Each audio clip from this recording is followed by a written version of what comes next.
notre troisième intervention. Donc, Hervé Drévillon va nous présenter donc, une intervention sur l'honneur entre sentiment et loi au XVIIIe siècle. Donc, je vous présente rapidement. Donc, vous êtes professeur d'histoire moderne à Paris 1. Vous êtes notamment spécialiste d'histoire militaire, ce qui vous a amené à vous intéresser à l'honneur. Et donc, vous dirigez l'Institut des études sur la guerre et la paix, et qui rassemble des chercheurs de toutes disciplines. Et donc, pour parler un peu plus de l'honneur, vous avez co-dirigé un livre qui est issu d'un colloque avec Diego Venturino, qui s'intitule « Penser et vivre l'honneur à l'époque moderne ». Voilà, donc je vous laisse la parole. Merci. Donc, j'ai choisi de traiter donc, cette question de l'honneur dans toute son ambivalence.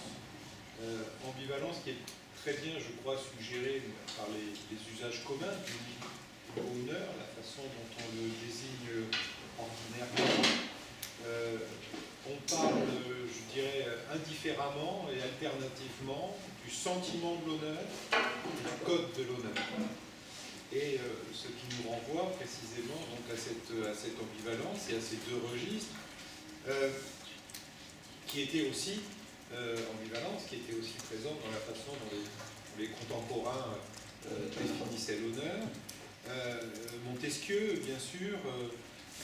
Alors, avant de définir l'honneur et de le définir comme principe du gouvernement monarchique dans l'esprit des lois, il l'a exploré de façon morale dans les lettres persanes. Et voilà ce qu'il en dit. De cette passion générale que la nation française a pour la gloire, il s'est formé dans l'esprit des particuliers un certain je ne sais quoi qu'on appelle point d'honneur. C'est proprement le caractère de chaque profession, mais il est plus marqué chez les gens de guerre, et c'est le point d'honneur par excellence. Il me serait bien difficile de te faire sentir ce que c'est, car nous n'en avons point précisément d'idée. Donc là, on a, alors j'allais dire une définition, non même pas, une approche de l'honneur extrêmement prudente et extrêmement empirique et morale, et qui fait de l'honneur, qui renvoie l'honneur au registre donc, de la passion, et donc ce qui constitue son caractère tout à fait insaisissable, et même, on le verra plus loin, irrationnel, et impossible justement à réduire à l'état de code ou à l'état de loi. Or, précisément, c'est ce que postulent également les structures de la société d'Ancien Régime, qui font de l'honneur le principe de régulation de l'économie des privilèges. C'est-à-dire que le privilège est la reconnaissance dans l'ordre juridique des hiérarchies qui sont des hiérarchies d'honneur. Donc, l'honneur, en ce sens, a véritablement un principe constitutionnel. Et c'est ce qui intéresse Montesquieu. C'est ce qui intéresse Montesquieu dans l'esprit des lois. Mais ce qui est intéressant dans l'esprit des lois, c'est que Montesquieu ne réduit pas l'honneur à ce principe constitutionnel. Alors, en effet, il y a une première lecture qui consiste à dire Montesquieu, théoricien des cordes intermédiaires, qui voit dans les cordes intermédiaires structurées par l'honneur et par le privilège une sorte de frein et de préservatif contre la tyrannie. Mais ce n'est pas seulement comme ça. C'est-à-dire que l'honneur, dans l'esprit des lois, c'est aussi ce qu'il appelle cet honneur bizarre, donc tout à fait irrationnel, et c'est précisément aussi dans cet irrationnel que Montesquieu voit un frein à l'absolutisme. Cet irrationnel qui siège dans l'esprit de chaque particulier, qui interprète l'honneur à sa guise, selon ses propres sentiments, ses propres intérêts aussi. Montesquieu a bien lu les jansénistes, il a bien lu la critique janséniste de l'honneur, qui réduit l'honneur à la rhétorique de l'intérêt. Montesquieu le prend en compte, et c'est tout cela qui lui permet de faire de l'honneur, dans son irrationalité, mais également bien sûr dans son principe constitutionnel, qui fait de l'honneur un petit peu le fondement d'une sorte de principe de subsidiarité. L'honneur, c'est ce qui s'applique quand la loi ne peut pas s'appliquer quand elle a à régler des questions, des problèmes, des conflits, des tensions que le code de la loi ne peut pas véritablement trancher. L'honneur intervient à ce moment-là, et c'est ce qui fait de chaque individu, c'est ce qui fonde chaque individu à devenir l'interprète de la loi, et donc aussi à résister à la tyrannie. Voilà à peu près le nœud dans lequel se joue la définition de l'honneur, dans cette tension entre sentiment et loi.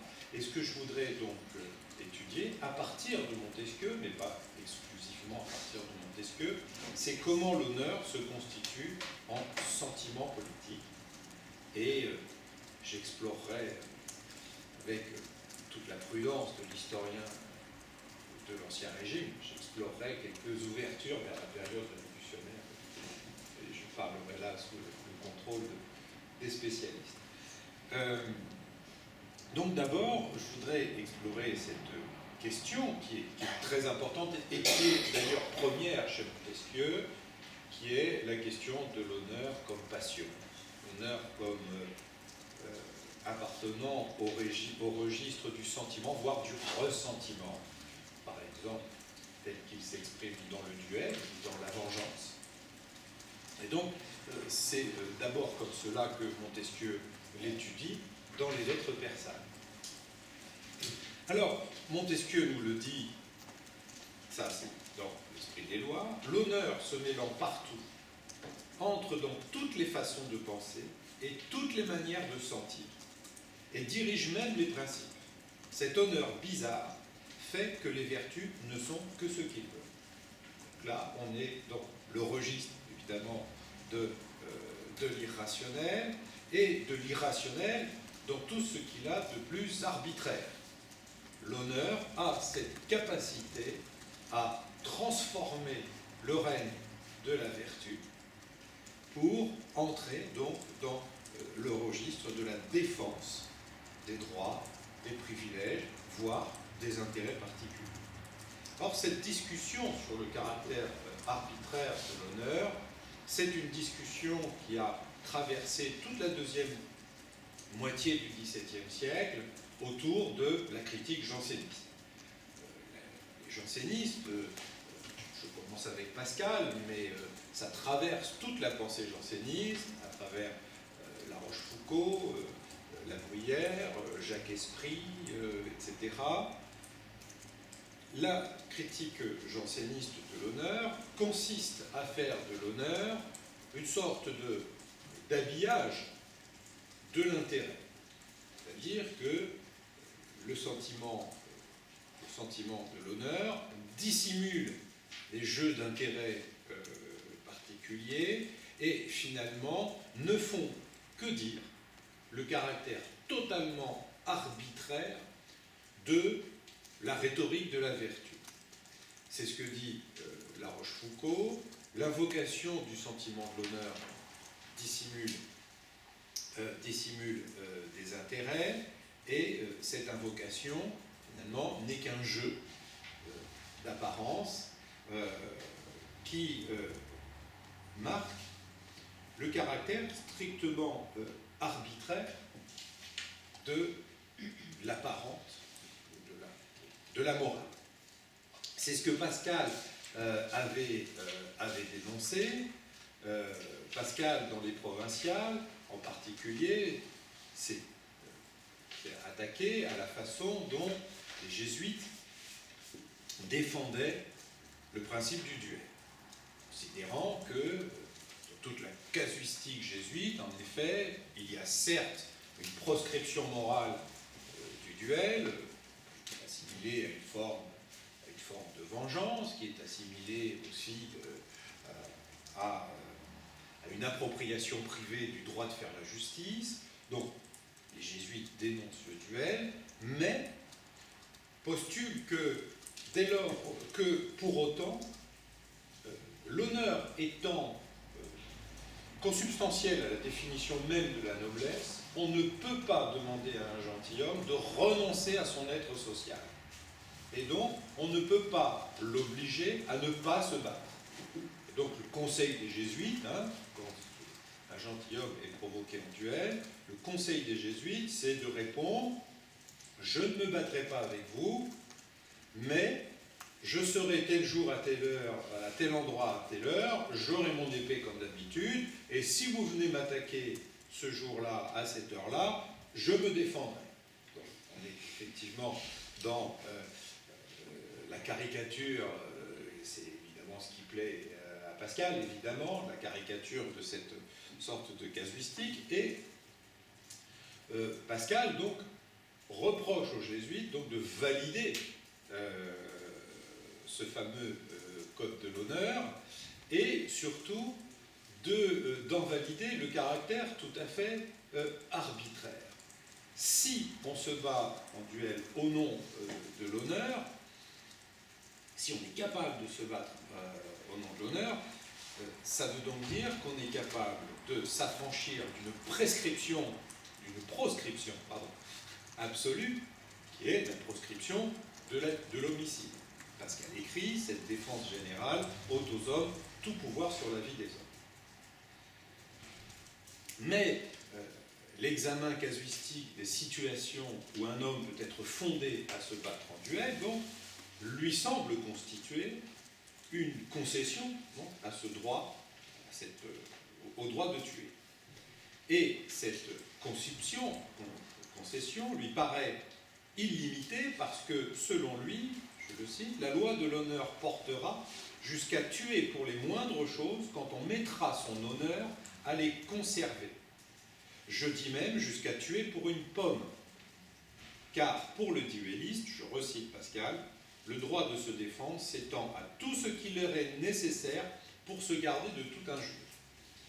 Comme l'individu est le seul juge de l'injure qu'il reçoit, donc admettre la possibilité de défendre son honneur les armes à la main, c'est défendre un régime d'autodéfense et surtout défendre l'arbitraire qui consiste à décider soi-même de l'infraction et des moyens de la réparer. Et donc, ce que Pascal dénonce, hein, c'est l'arbitraire de la loi de l'honneur qui érige le sujet, qui érige l'individu en juge souverain et par ailleurs juge souverain prisonnier de ses passions. Prisonnier des passions qui vont l'amener à considérer comme une insulte, par exemple, le fait qu'on lui a volé une pomme ou que sais-je encore. C'est bien ce registre-là de l'irrationnel qui est également condamné par La Rochefoucauld sur un point, par un autre aspect tout à fait essentiel de la rhétorique de l'honneur, qui est la question de la réputation.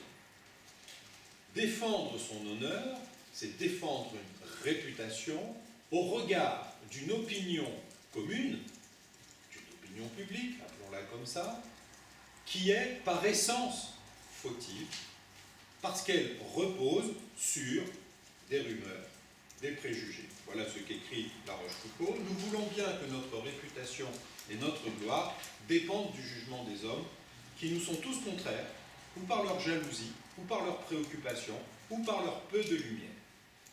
Donc, ce qui fait la réputation, c'est, là aussi, l'égarement, l'erreur, la passion, la jalousie, etc. Et c'est dans ce registre-là qu'un certain nombre de condamnations, de dénonciations du duel au XVIIe siècle se sont développées. En effet, ce qui est souvent condamné dans le duel, il y a beaucoup de...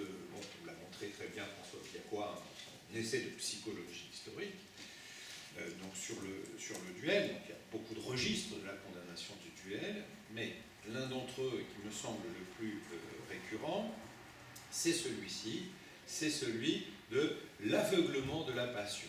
En effet, c'est un argument qui est fréquemment utilisé contre les partisans du duel, qui disent finalement, le duel, j'y reviendrai tout à l'heure, est un instrument de régulation des relations sociales. Et finalement, le duel est une pratique qui, se référant à un code de l'honneur finalement dont chacun a à peu près en tête les principes, même s'ils varient beaucoup. Donc le duel se référant à ce code-là, c'est un instrument de régulation.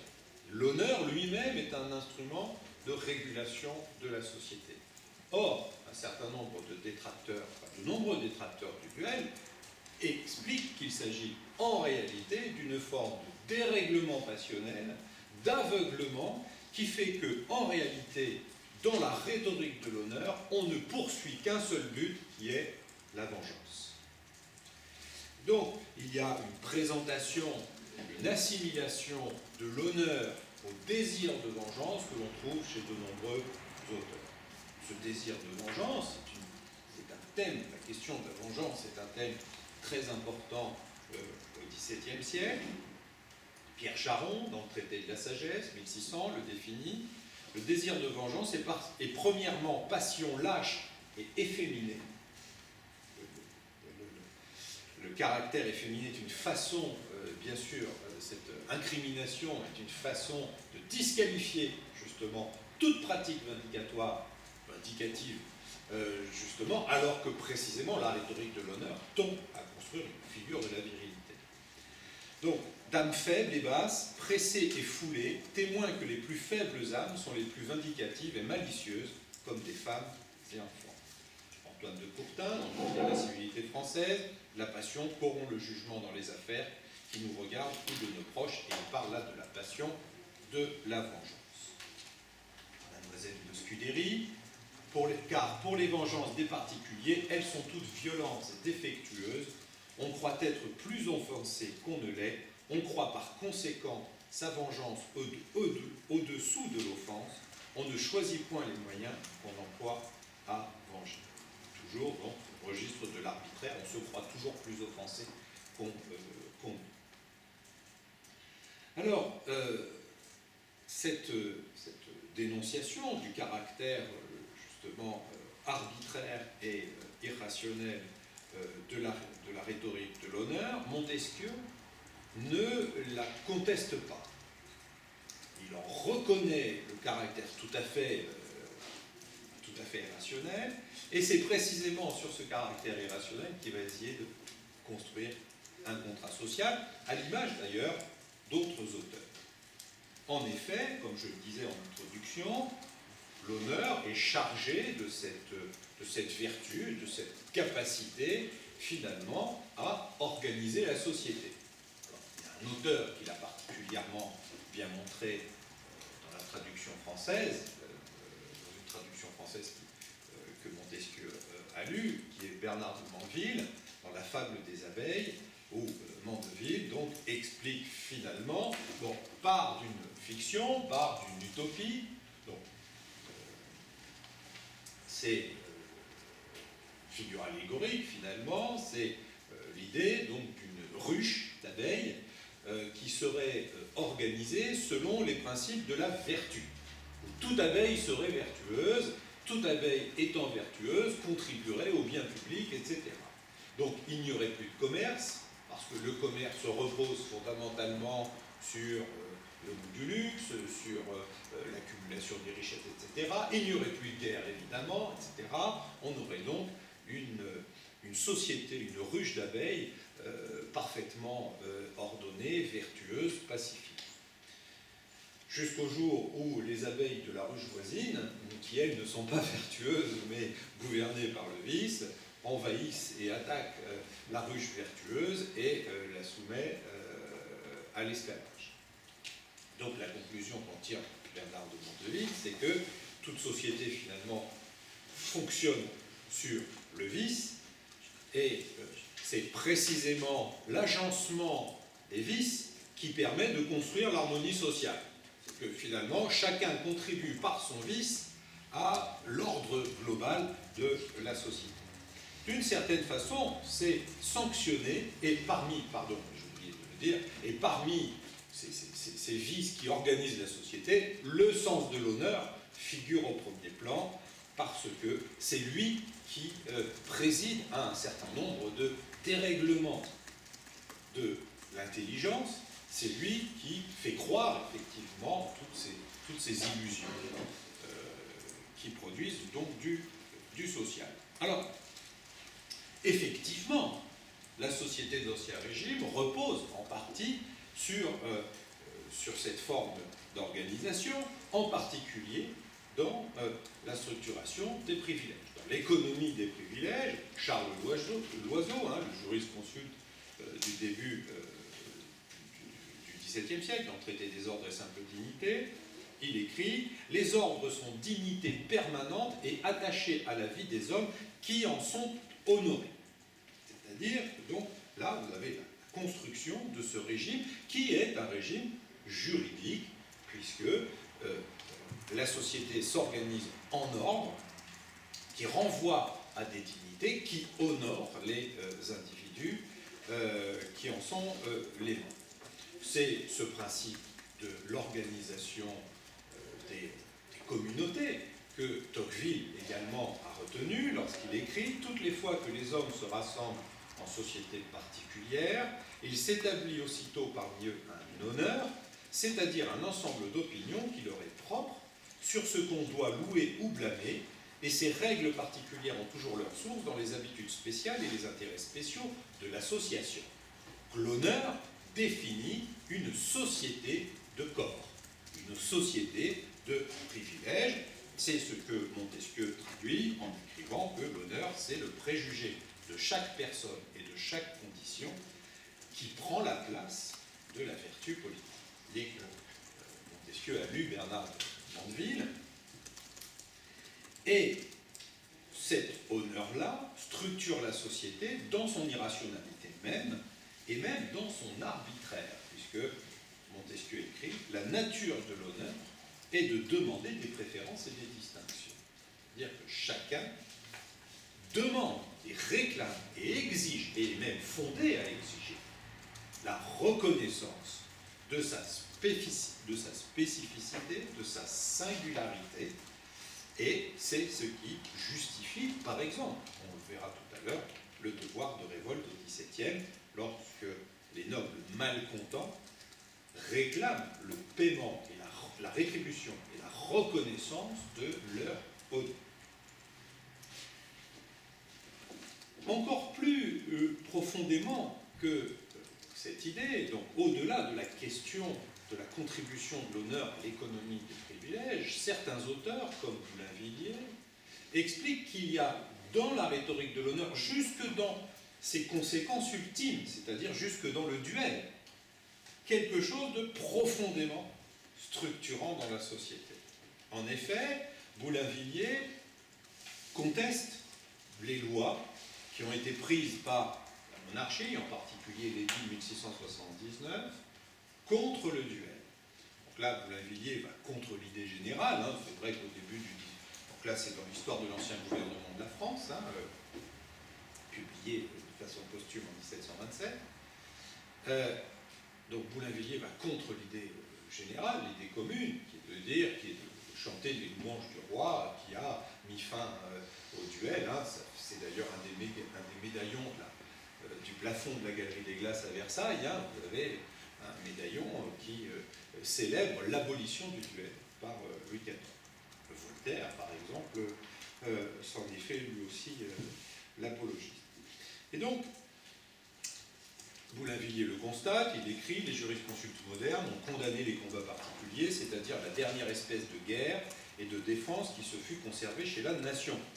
Louis XIV a non seulement favorisé leurs décisions, mais il est de plus employé toute sa puissance pour abolir l'usage des duels. » Bon, là, voilà, effectivement, c'est le constat, c'est le lieu commun. Mais pour Boulainvilliers, c'est pas une bonne chose. C'est pas une bonne chose, et il invite son lecteur à, je cite, « juger si cette police, qui s'autorise de la justice, du droit des rois et de la religion, est à préférer à celle qui donnait l'avantage à l'honneur et au courage, qui mettait plus de vertu au jour, qui obligeait plus de vices à se cacher, et qui garantissait à l'honnête homme des insultes du lâche. » En effet, quand toute infraction au code de l'honneur se payait d'un duel, et ça tenait dans une certaine forme de respect, les insultes, le lâche et ses insultes. Donc la perspective du duel est vécue comme une façon finalement de dissuader la calomnie. Et c'est très exactement le point de vue, enfin très exactement, à peu de choses près plutôt, pas tout à fait exactement, mais c'est le point de vue finalement dont on trouve les fondements chez Montaigne dans son essai sur le démenti. Montaigne explique, alors donc vous savez, le démenti hein, dans la rhétorique de l'insulte, dans la rhétorique de l'injure, donc le démenti c'est ce qui vient après l'injure. J'insulte quelqu'un en disant qu'il est lâche ou tout ce que vous voulez, et le démenti consiste à dire non, je ne suis pas lâche, vous êtes donc un menteur, de m'accuser de l'être.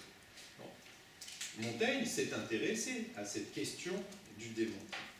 Et il voit dans cette logique qui conduit au démenti une perversion du contrat social qui est fondé sur un usage vertueux de la langue. Ce qui est en jeu dans la calomnie, qui amène le démenti, ce qui est en jeu donc dans la calomnie, c'est l'usage même de la langue. Voilà ce que dit Montaigne, notre intelligence se conduisant par la seule voie de la parole, celui qui la fausse trahit la société publique. C'est le seul outil par le moyen duquel se communiquent nos volontés et nos pensées, c'est le truchement de notre âme. S'il nous faut, c'est-à-dire s'il nous fait défaut, nous ne nous tenons plus, nous ne nous entreconnaissons plus. S'il nous trompe, il rompt tout notre commerce et dissout toutes les liaisons de notre police. Donc, il faut préserver la valeur socialisante du langage et le duel est une façon de le faire parce qu'elle tient en respect le menteur et le calomniateur. C'est très exactement ce qu'explique la fille de cœur de Montaigne, Marie de Gournay, dans un traité sur la médisance, et elle explique que le dérèglement politique, religieux, social que l'on a observé pendant les guerres de religion est dû précisément à un usage, à l'usage de la calomnie, à un usage déréglé de la parole, et elle montre, et elle dit, je la cite, la raillerie a donné le sceau, ou du moins le penchant, à tous les maux que la France a souffert depuis 60 ou 70 années. Et donc, elle défend le principe de duel comme une façon de se protéger du pouvoir des railleurs, du pouvoir des moqueurs, du pouvoir des calomniateurs.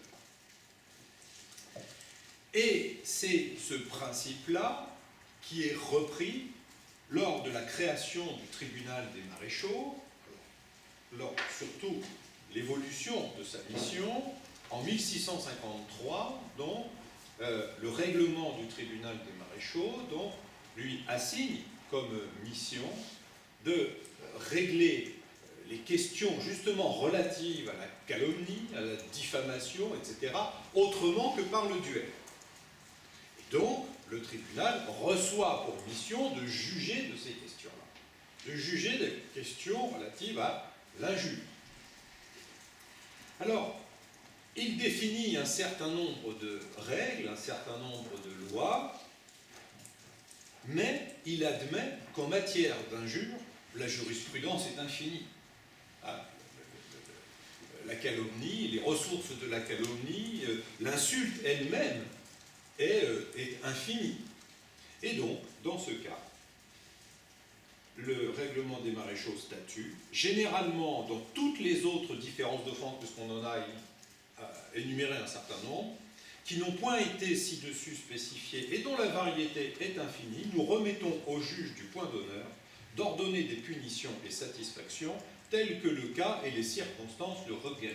Alors, ça fait du tribunal des maréchaux une juridiction tout à fait extraordinaire où on dit c'est le juge qui a... Alors, c'est pas non plus, c'est un principe aussi en droit, hein, c'est le juge qui appréciera. Le problème, c'est que là, le juge, il n'a aucune loi, il ne dispose d'aucun code, le code de l'honneur n'est écrit nulle part, pour apprécier. Et donc là, c'est même pas de la jurisprudence d'ailleurs, hein, c'est de l'interprétation en permanence de quoi? D'une situation. d'une relation sociale. Les juges du point d'honneur ont à juger dans une situation donnée où seule vaut la singularité des acteurs si les uns et les autres ont agi de façon honorable. Donc vous voyez que ce qui est en jeu ici, en effet, c'est la transformation de l'honneur en loi, ou en tout cas sa capacité à s'ajouter, j'allais dire se substituer, non, s'ajouter à la loi, voire tout simplement la faculté de l'honneur à fonder ce qui est à la base de la loi, le logos, c'est-à-dire la possibilité même d'établir un contrat social sur la base des usages langagiers. C'est ce qui fait donc de l'honneur, en effet, un sentiment politique qui a des effets politiques. La rhétorique du malcontentement que j'évoquais tout à l'heure, c'est la rhétorique donc de cette noblesse qui se structure politiquement autour d'un sentiment. Le mécontentement, le malcontentement, c'est un sentiment politique, et ce malcontentement, comme l'a démontré Arlette Johanna dans Le devoir de révolte, c'est précisément ce qui le nourrit, c'est les blessures de l'honneur, c'est-à-dire l'idée que l'insulte faite à un gentilhomme en particulier mobilise l'ensemble des équilibres sociaux et politiques et fait insulte à l'ensemble de la noblesse. Et Arlette Johanna a parfaitement démontré ça, donc je n'y reviens pas. C'est faire donc de l'insulte reçue par un gentilhomme, un grand le plus souvent, donc une affaire qui concerne le bien public. Il y a d'autres registres de la lutte, positionnement politique, qui sont saisis par cette question du sentiment de l'honneur. En particulier, dans le domaine militaire, et je verrai pour terminer aussi la question parlementaire, dans le domaine militaire, prévaut cette idée qu'il y a discordance entre les attentes du gouvernement monarchique qui exige obéissance, discipline, sens du devoir, service, etc., etc., et bien sûr les attentes de la noblesse et son habitus qui exigent plutôt courage, franchise, indépendance, etc. Et cette tension entretient un malaise permanent qu'expriment beaucoup d'officiers et que Montesquieu exprime lui-même. Dans l'esprit des lois, il écrit « Il n'y a rien que l'honneur prescrive plus à la noblesse que de servir le prince à la guerre. En effet, c'est la profession distinguée, parce que ses hasards, ses succès et ses malheurs mêmes conduisent à la grandeur. Mais en imposant cette loi, l'honneur veut en être l'arbitre. Et s'il se trouve choqué, il exige ou permet qu'on se retire chez soi. » Bon, alors là, il y a un exemple très concret, et d'ailleurs il est très probable que Montesquieu l'avait en tête au moment où il écrivait, c'est celui de son ami Saint-Simon. Saint-Simon qui s'est estimé atteint dans son honneur lorsque le roi ne l'a pas nommé brigadier des armées du roi au moment où Saint-Simon estimait qu'il devait être récompensé, et qui s'est retiré chez lui, et qui a quitté l'armée.